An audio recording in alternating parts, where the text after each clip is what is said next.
So, have we got enough time for a shame well, Dave? I think we do. Yeah.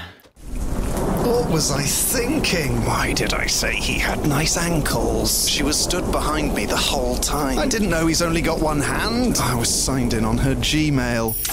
John's shame well. Okay, folks. Here we go. We're back down in the well.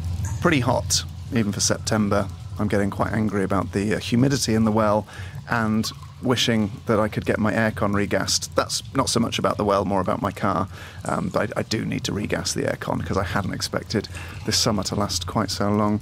Anyway, this is an anonymous submission to the well. Hi, chaps.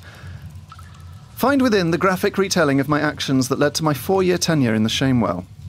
Whilst waiting outside the church after a friend's wedding for the traditional sharing of confetti, I struck up a conversation with a fellow guest and a stranger I happened to be stood next to. Nice chap, mid-30s with a fine beard. We talked about the service, the couple, and the oddity of confetti. Once the bride and groom had been showered in small pieces of litter, I turned to my new pal, thrust out my right hand, and said, "Lovely to meet you, see you at the reception."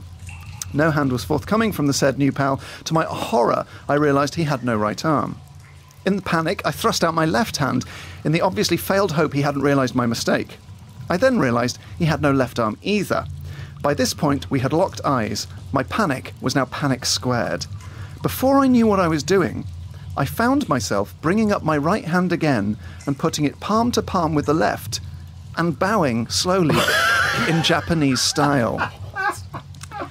As I returned to an upright posture, I made a mumbled and humbled apology and sprinted off. Absolution is required whenever I'm in a situation that requires a handshake, finalising a deal, playing professional snooker, meeting a mason. I have mild panic. Oh. Wow. What an awful situation for both involved. Well, I mean, it won't be the first time that person has encountered that kind of awkwardness. Yes, because you can't go round your whole life opening every conversation by saying, by the way, I don't have my right arm or my left arm, so if you want a handshake, here's the protocol. Yeah. But on the other hand, in another sense, what I love about it is what he did when he hit panic mode. I mean, the Japanese bow, I really didn't see that coming. But also it does have a conciliatory air.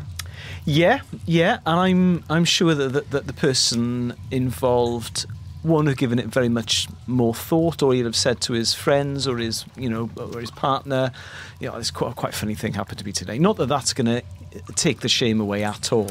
I tell you what, but it wasn't a bad. It came from a good place, is what I was saying. I tell you what might be interesting, and perhaps to provide a bit of closure for the person who texted in.